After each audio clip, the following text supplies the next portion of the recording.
With a fridge full of fish and a light southerly breeze blowing, we hoisted our spinnaker and set sail for Gove.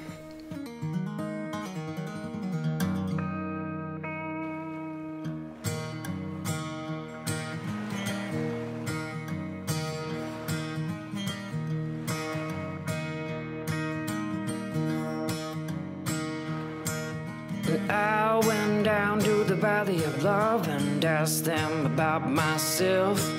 They said, boy, won't you listen in?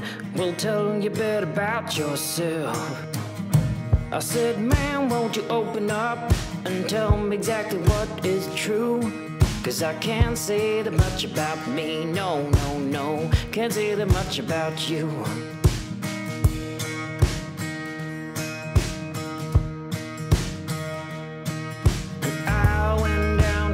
Of grief and ask them about themselves. I said, man, won't you open up and tell us a bit about yourselves? They said, boy, when you're growing up and realize just what is true, you'll find out a little about you. No, no, no, find out a little about you. I keep on talking to myself 'cause there ain't nobody else. I'll introduce you to friends of mine. I keep on talking to myself 'cause there ain't nobody else. I'll introduce you to friends of mine, friends inside my mind.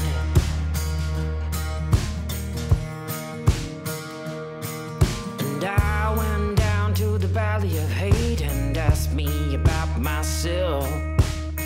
They said, boy, won't you open up and tell us a bit about yourself? I said, man, won't you listen in and tell me exactly what is true? 'Cause I find out a little about you, no, no, I find a little about you. I keep on talking to myself 'cause there ain't nobody else. I'll introduce you to friends of mine. Talking to myself 'cause there ain't nobody else. I'll introduce you to friends of mine, friends inside my mind.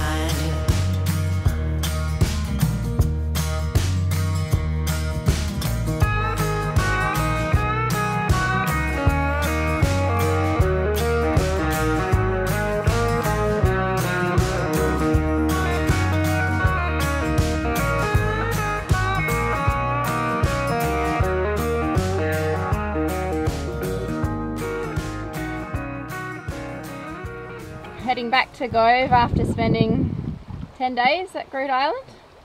About that.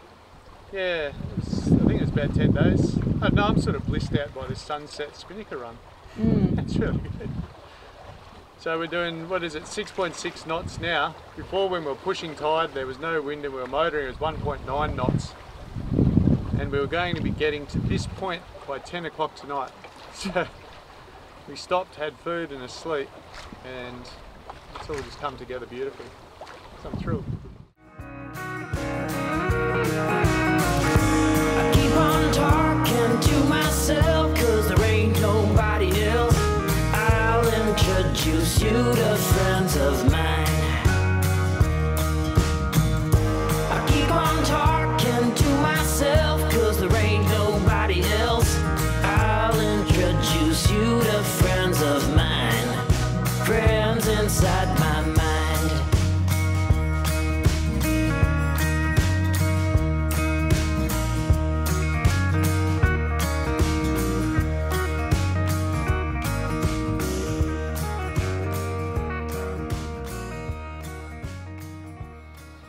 Here's the tuna that we caught in Groote Eylandt, and we got some of the belly bits here that we put in a honey and salt solution in the fridge for about 4 days to cure, because we're making Troy's favourite, tuna ham or tuna bacon. And the smoke is ready to go. Troy's just put some casuarina wood in there, so it's smoking nicely. So we're going to put them into smoke for probably about half an hour. Half an hour, yep. What? Just on your left, what are those crazy looking sausages? So this is the roe from the tuna. We cured that as well in salt and honey, and we really like it. It's kind of like fish sausage. What's that spread called? That smoked Terra masalata. Terra masalata. Yeah. It's pretty close too. Yeah. Well, we haven't had tuna roe, so I'm pretty excited about it. Yeah, anyway. we only have mackerel normally, so it's a new flavour for us. Alright, let's talk more action, eh? Yeah. Okay, so as soon as you close the lid, the flame goes away. That's just the piece of wood that's igniting. Yep. When you suffocate the flame, you get smoke. And we pop that on there? Not yet. Yep, it'll do it. Oh yeah, it's smoking now. You're not. No, that's fuck. Something smells good. That's what smells good. Wow. Mmm. That looks great. Those little cloves are... Oh, can you hear my mouth watering? Yeah. Well, it's always very tempting when we pull it out just to scoff the lot, isn't it? But we found that this stuff is better cold. Yeah. And, well, you just use it in cooking generally, don't you, Pascal? Yeah, like pasta dishes, bean dishes, potato salads. The same way that you would use bacon? Yep. Okay. It's really good. So to sort of just tame ourselves, we did demolish half. Yep. And just out of deference to one of our viewers who's sensitive to eating, we've done it off camera this time. Okay, we came back from Groote to Gove for a very specific reason, and that was to get our replacement tiller pilot, because I hate just having to hang on to the tiller non-stop, and I've been doing that for about 8 weeks. Now that 8 weeks doesn't reflect anything on Simrad. I might want to point out we're just very remote, and we sent our old tiller pilot back that was faulty, and the correspondence I got was as soon as it got to their spot they blam sent out another one, and it went via people back in civilization, and now it's here. So even though the autopilot did fail, I cannot fault Simrad's customer service on this one.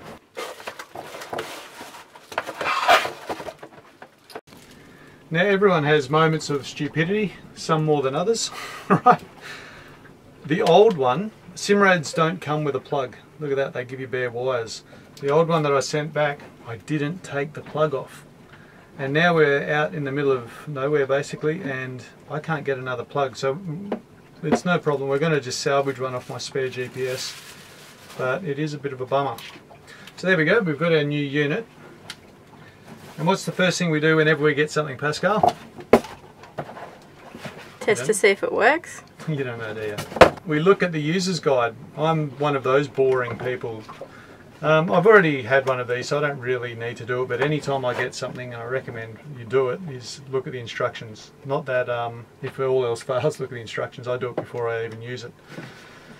So I'm going to have to extend the wire of this. And the little book here says that if I'm going to do that, I'm going to need a cable run. It's going to be under 4 meters, so it says that I'm going to need 1.5 millimeter square, or AWG 16 if you're in the States, wire to do that. And that's good, because that's exactly what I have. I have some marine wire that is exactly that size for just this sort of contingency. If you're wondering what marine wire it is, it's tinned. It's already got solder run the whole length of it, so that if you, and this one's been tinned as well, so that if any corrosion gets here, it can't wick its way up the wire and just corrode the whole lot. That's the basics of it. So in a boat, you might see, oh look, I'll just get auto wire, not marine, and save myself a few shekels. Don't do it. Alright, get that marine wiring.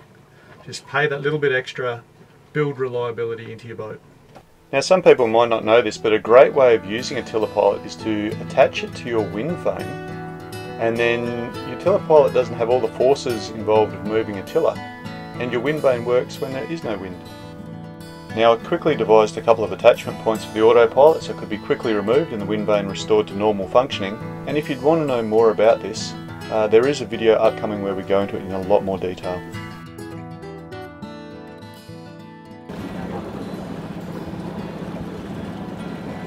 Alright, so we're having a test run now. It's doing fine on auto. if I take it off autopilot now and just have it in standby, then I can adjust and make it steer and select a new direction and everything else like that without grabbing hold of the tiller. Let's have a look. Because it's backwards, if I want to go that way with the front, the arrows, I want the stern to go that way. A little bit of a mental shift, but not too hard.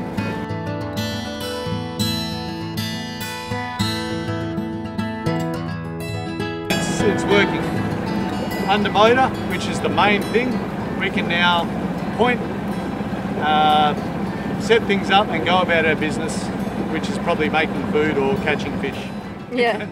Or just staying out of the sun. But it's not sitting in the cockpit for 8-9 hours at a time hanging onto a stick. And if you want to enjoy your cruising life, you've just got to break the tyranny of the tiller. Pascal, what are you doing in here? We're making kimchi. What's kimchi? It's fermented cabbage, Korean style. Do you want to run us through what you've done? Yeah, I've chopped up a wombok cabbage, which we fortunately found in the supermarket. A wombat cabbage? Wombok! Oh, yeah, okay. And then I added some grated ginger, a knob of grated ginger. Yep. 3 garlic cloves. Yep. Some fish sauce. Ooh. And shrimp paste. Yeah. And a bit of gochujang sauce. Normally you'd use the gochujang, it's like a Korean chili powder, but there wasn't any in the store, so when we were in Darwin, so we had to get the sauce. Gochujang, is that that tomato sauce thing in the background, is it? Yeah, Gouchang. Nice. So then you just squeeze it with your hands like this, and that gets all of the liquid out of the cabbage, and starts the fermentation process. So basically kimchi is fermented cabbage. Korean fermented cabbage, I understand. Korean fermented cabbage, yep. So why would you go to all this trouble? Apart, well, it's delicious, I guess. But... Well, we can keep this out of the fridge, and it's got higher nutritional value than normal cabbage. Yeah, like most fermented things. Yeah. When you say that it keeps longer, what's our high score for kimchi so far out of the fridge? Well, we really like kimchi, so we eat it quite quickly, but we've had kimchi out of the fridge for 6 weeks. Yep. And it was good. But I don't see why you couldn't have it for a few months out of the fridge. Well, I remember when we ran into Peter from Sailing into Freedom, he said that he had some sauerkraut on board for over 6 months. Yeah. A year, did he say that? It was a year. I wonder if... Whenever there was a German on his boat, she made sauerkraut. Right. So anyone that's following Sailing into Freedom and knows when the German was there, that's when the sauerkraut was right. Right. Okay, there you go. So this is like sauerkraut, but it's Asian flavours, Korean flavours. Yeah, that's right. But it's the same. Sauerkraut's more my heritage, isn't it? Bit of Austrian. Got an Austrian father, so... Das ist gut. We do like sauerkraut as well. And that lasts a long time too. Sauerkraut and that smoked fish, strangely, go incredibly well together. Yeah. What did we have? Potatoes, mayonnaise, sauerkraut and mackerel. Yeah, and it was incredible. Mackerel. Really good together. Alright, but we're talking about kimchi at the moment. So what are you going to do after that? I'm going to put it into these jars. Which jars? These ones here that my brother got me for my birthday. He must be awesome to get you such great jars. Yeah, they're really good. And we found that, like, because the fermentation, the cabbage will bubble. The liquid inside the cabbage mixture will bubble, and with these jars with the rubber seal, there isn't any leakage of that liquid. Whereas with other plastics that I'm not going to show you right now because my hands are disgusting, the liquid does bubble up over the top. And it smells a little bit like a rubbish tip when it's being made, huh? Yeah, and also while it's fermenting, you don't really want that liquid getting out because it really stinks out the boat too. It does stink. So if someone's never had kimchi before, when you open up the lid, you'll be like, I've done something wrong. This smells terrible. So good.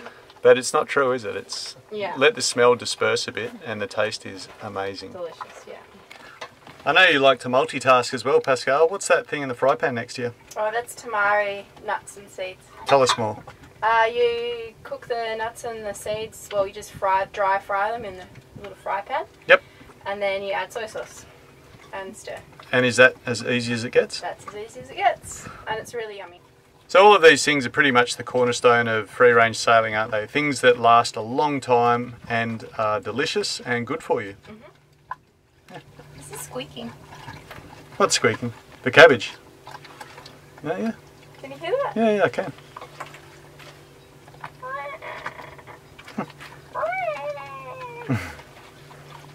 This has gone from being like a full bowl of cabbage, like that, to that. So Yep. keep squeezing it until it gets to about a third of the size that it was. Yep. And then you're pretty good. Well, we got a lot of information about kimchi from our good friend Charlie. Yeah, and we'll put a link to his video. He sung a song about kimchi. It's invaluable. What fermentation's well represented here, quite apart from beer, which everyone takes a bit of an interest in. We also yogurt, cheese, kimchi. What else? I think that's... Well, we use fish sauce, so the products of fermentation. Yeah, but we don't make fish sauce. Not yet. I found some fish sauce in the dinghy. Oh, yeah. That was homemade fish sauce, but yeah, we haven't enjoyed that one. You're fermenting food. It makes it more delicious, but it also makes it better for you. When we get further south, when we're in temperate region and it comes towards apple season, we've made cider ourselves as well. Oh, that cider was terrific. Yeah, which was just apples and yeast. Yep, so. that's right. We can draw people's attention to an author named Sandor Katz, with a K. Wild Fermentation. And we can put a link to the book. Okay, we'll put a link to the book, even better. Katz, K-A-T-Z, I think it is. But we'll find that info for you. But it really is something worth considering if you're going to take off to the high seas. Because like I said, this cabbage will last for months and months and months. Yeah. The nutrition is a lot higher and it is delicious. Yeah, once you get really past the good. smell, it's delicious. Yeah.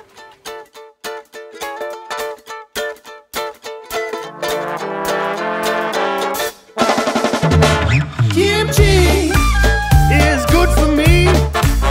Yeah, it's the best stuff that I eat, I guarantee. Kimchi, so good for me. I wanna make it for my friends and my family. All I do is I get my daikon radish with the cabbage finely diced. Then I chop a little chili with the garlic and the ginger to crank it up with spice. Then add saltiness, sweetly caress it to give it a good massage.